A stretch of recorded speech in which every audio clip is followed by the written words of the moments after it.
দাদা এবার আপনাকে ভোটে জিতে তো এমএলএ বানিয়ে দিলাম, তাহলে এবার আমরা সব রকম ধরনের নোংরামি কুকাজ করতে পারবো তো দাদা? করতে তো পারবি সব রকম কাজ, কিন্তু একটা সমস্যা হয়ে গেছে বুঝলি তো। আপনি এমএলএ, আবার সমস্যা কিসের? সমস্যা আসছে বুঝলি তো, আমার থানায় যে ওসিতে আছে না বিক্রম সিং রাঠোর, ওই মালটা একটু খেঁচকাই আছে। কেন খ্যাটকে থাইলে এবার আপনি সামলাবেন? লাউড়া তোরা কথা বুঝি না কেন বলতো? বলেন বলেন, কি বলছেন বলেন আপনি। আমি বলছি আমি খোঁচাখাঁচি করছি, ওসিকে অন্য থানায় ট্রান্সফার করি, ঠিক আছে? ওসি যতদিন এই থানায় থাকবে ততদিন নোংরামি কুকাজ করতে তোরা পারবি না। ও মালটা কারো কথা শোনে না বুঝলি তো, কিছু উল্টো পাল্টা দেখলে ধরে লিগিয়ে লকাবে পুড়ে দেবো, আর আমার কথাও সেরকম শুনবে না ও। তাই ভাবছি ওকে একটা কেস খাইয়ে দিয়ে এই থানা থেকে অন্য থানায় ট্রান্সফার করবো।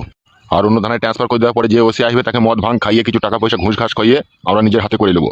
আর সেই ওসি আমার হাতে থেকে গেলে তোরা যা মন তাই করতে পারবি। সেই জন্য বলছি অত তাড়াহুড়ো করিস না, একটু ধৈর্য ধরে থাক। আপনি এমএলএ হওয়ার পর তো আমাদের মন মানছে না, মনে হচ্ছে আই বড় মেয়েদের উপরে খাপলা মারি, তাই মনে হচ্ছে।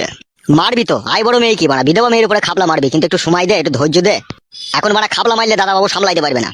দাদাবাবুকে সামলানোর মতো জায়গায় আসে দে, তারপরে তোরা যা ইচ্ছা তাই করবি। বুঝেছিস তো ব্যাপারটা? এই হচ্ছে ব্যাপার। আর শোন, তোদের পাড়াতে যা 220 কেস ঘটবে, ঠিক আছে? থানাতে জানানোর কোনো প্রয়োজন নাই, তোরা নিজেই হ্যান্ডেল করবি, না পারলে আমাকে ডাকবি। কে দরজা ঠকঠক করছে? আমি গো, ফটকে শাশুড়ি, তোমাদের কালো আছে ক্লাবে? উস্তাদ তোমাকে খোঁজ করছে। দরজাটা একটু খুলো গো, দরজাটা একটু খুলো। মানে আমার আবার কেন খোঁজ করছে? কি রে, কি কেস? এই দাদাবাবু আমাদের পাড়ারই একটা মেয়ে। দরজাটা খুলো বাপ, শোনো বাবা, দরজাটা খুলো। দাঁড়াও দাঁড়াও, ভিতরে এখন মিটিং হচ্ছে, দাঁড়াও। দেখ দেখ দরজাটা খুল, দেখ কি বলছি দেখ। হ্যাঁ দরজাটা খুলে, মিটিংটা কমপ্লিট করলে পরে দরজাটা খুলে হতো না? ধর মানে খুলতো দরজাটা। কি ব্যাপার, কি তুমি এখানে? তোমাদের বন্ধু আমার জামাই ফটকে একটা নোংরামি কাজ করে ফেলেছে, অন্য একটা মেয়েকে বিয়ে করেছে, বিয়েওয়ালা মেয়েকে। দেখি আমার মেয়েটা অনেক কষ্ট পেয়েছে বাপ। সেটা আমরা কি করবো? তোমার মেয়ে কষ্ট পেয়েছে না কি পেয়েছে তোমরা বুঝো গা। কালো কুকুর, এসব কি কথাবার্তা রে?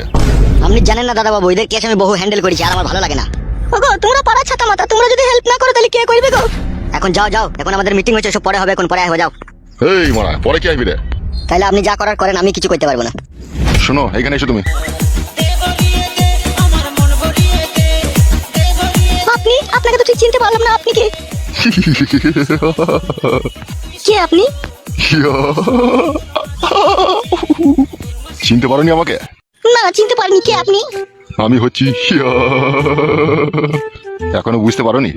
না, কে বলেন তা? আমি হচ্ছি এখানকার থানার এমএলএ। তাহলে তো খুব ভালোই হইলো। হ্যাঁ, তা তোমার অভিযোগটা বলো কি? অভিযোগটা আমার জামাইকে নিয়ে। বউ থাকতেও বিয়ে করেছে আমার জামাই। তাই নাকি? বউ হয়তো বিয়ে করেছে? বিয়েটা কাকে করেছিল প্রথমে? প্রথমে তো আমার মেয়েকেই বিয়ে করেছে। আমার মেয়ের আবার একটা ছেলে হয়ে গেছে, এখন অস্বীকার করছে, নিতে চাইছে না, নতুন একটা মেয়েকে বিয়ে করেছে। তাই নাকি? তা তুমি তোমার মেয়ের বিচার চাইতে কোন গ্রাম থেকে এসেছো? তোমার সাথে আর কে কে এসেছে? কেউ আসেনি তো, আমি একা। তুমি একাই চলে এসেছো তোমার মেয়ের বিচার চাইতে? একা কেন আসবো? আমার এইখানেই বিয়ে হয়েছে। কার সাথে বিয়ে হয়েছে? কেন? আমার জামাইয়ের বাপের সাথে বিয়ে হয়েছে আমার। জমায়ের বাপের সাথে বিয়ে হয়েছে মানে? বড় ভাই, এই কেস অনেক ঘাবলা কেস আছে। কি বলছিস এসব তুই? হ্যাঁ দাদাবাবু, যা বলছে ঠিকই বলছে। ওই যে ফটকে বলছে ফটকের সাথে ইয়ার মেয়ের বিয়ে হয়েছে, আর এই আবার ফটকের বাপকে বিয়ে করেছে, সব লাপালাপি হয়ে এক বাড়িতেই থাকে। হ্যাঁ গো, এসব কি শুনছি? কি গো, যা বলছি কি ঠিক? হ্যাঁ ঠিকই বলছে। তোমার নাম কি? আমার নাম হচ্ছে নারকেল বেগম। তাহলে নারকেল বেগম, এখন কি চাইছো তুমি বলো? আমি চাইছি ওই মেয়েটা যাতে গ্রাম থেকে পালাক, আর আমার মেয়েকে আমার জামাইলি সংসার করুক। নিজের কোলটা ডাঙ্গা করতে চাইছো, তাই তো নারকেল বেগম? হ্যাঁ, তার জন্য আমাকে যা করতে হয় আমি তাই করবো। এই সব ব্যাপারে রাত 9টার পর পার্সোনাল ভাবে দেখা করতে হবে। যদি রাত 9টার পর পার্সোনাল ভাবে দেখা করতে পারো, তাহলে আমি এই কেসটার দায়িত্ব নেবো। আমি আমার নিজের মেয়ের জন্য সবকিছু করতে পারবো। তাহলে মনে করে চলে আসবে, ঠিক আছে? কোথায় আসতে হবে, কোথায় কোথায় যেতে হবে? আমি জানি কাকিমা, কোথায় যেতে হবে আমি নিয়ে যাবো তোমাকে। বুঝতে পেরেছো তো? আমার লোক তোমাকে নিয়ে যাবে, আমার বাগান বাড়িতে চলে যাবা, ঠিক আছে? এই গ্রামের শেষ মাথায় যে একটা বড় ক্লাব আছে, ক্লাবের পেছনে যে বাগান বাড়ি আছে, ওইখানটাতে। ওখানে গিয়ে কি করবো দিয়ে আমি? তুমি আমাকে দেখবে, আমি তোমাকে দেখবো। তুমি যা বলবে আমি তাই শুনবো, কিন্তু ওই মেয়েটাকে গ্রাম ছাড়া করতে হবে। সে নিয়ে তুমি কোনো সময় একটু চিন্তা ভাবনা করবে না, যা করার আমি করে দেবো। বুঝতে পেরেছো তো? তুমি এখন যাও। ঠিক আছে।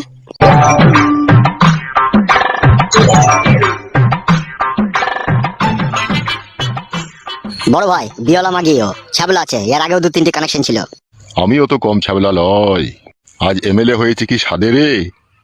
বহু ঘাটে জল খেতে হয়েছে আমাকে, তবে আমি এই জায়গায় পৌঁছাইতে পেরেছি। আর এমএলএ হওয়ার মানে বুঝিস তো? যত নোংরা কাজের দায়িত্ব সে আমাদের ঘাড়ে এসে পড়ে। সে তো জানি দাদাবাবু। তাইলে এই কটা দিন একটু সাবধানে থাক, আমি ওসিকে অন্য থানায় ট্রান্সফার করি, তখন তোরা যা ভালো লাগবে তাই করবি, বুঝলি তো? আমি সব সামলিয়ে নেবো। ঠিক আছে, তাই হবে। এ টাকলা, চলে আয়। তাহলে বগাটে, ওই মেয়েটাকে আমার ডিরাইলি চলে যাবে, বুঝলি তো? তোকে আমি 500 টাকা দেবো মাল খেতে। ঠিক আছে ঠিক আছে, আপনি দিলেও নিয়ে যাবো না দিলেও নিয়ে যাবো, আমি কখন নিয়ে যাবো সেটা বলেন। আজ রাত 9টার পরে আমি ফাঁকাই থাকবো, যদি আজকে আসতে চাই তাহলে আজকে নিয়ে আনবি, আর যদি বলে কাল যাবো তাহলে কালকে নিয়ে আনবি। দেখবি, চেষ্টা করবি যাতে আজকে আসে, বুঝলি তো? হ্যাঁ বুঝতে পেরেছি। এ কালুয়া আসি রে, আমার একটা বার উঠপাড়া গ্রামে মিটিং আছে। ঠিক আছে দাদাবাবু যান।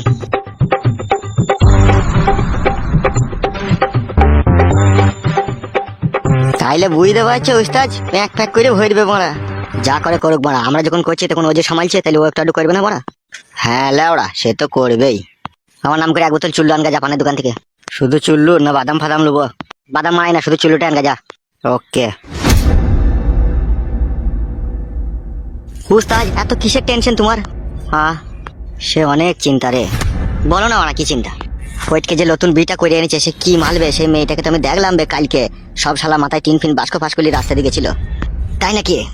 হ্যাঁ বে, হেভি জিনিস বে, শর্ট সাইজ মাল না, হেভি মাল। তা চলো মারা একবার দেখা করে আসি। দাঁড়া, মডটা খেয়ে যাবো মারা। বস বস ওখানে বস। গুড মর্নিং ভাই, মেয়েগুলোকে পেঁচি কোথায়, এত সুন্দর সুন্দর মাল, কি জিনিস রে ভাই, 5 ফুট হাইট হবে, যেরকম মাজা সেরকম জিনিস একবারে। তাই নাকি উস্তাদ?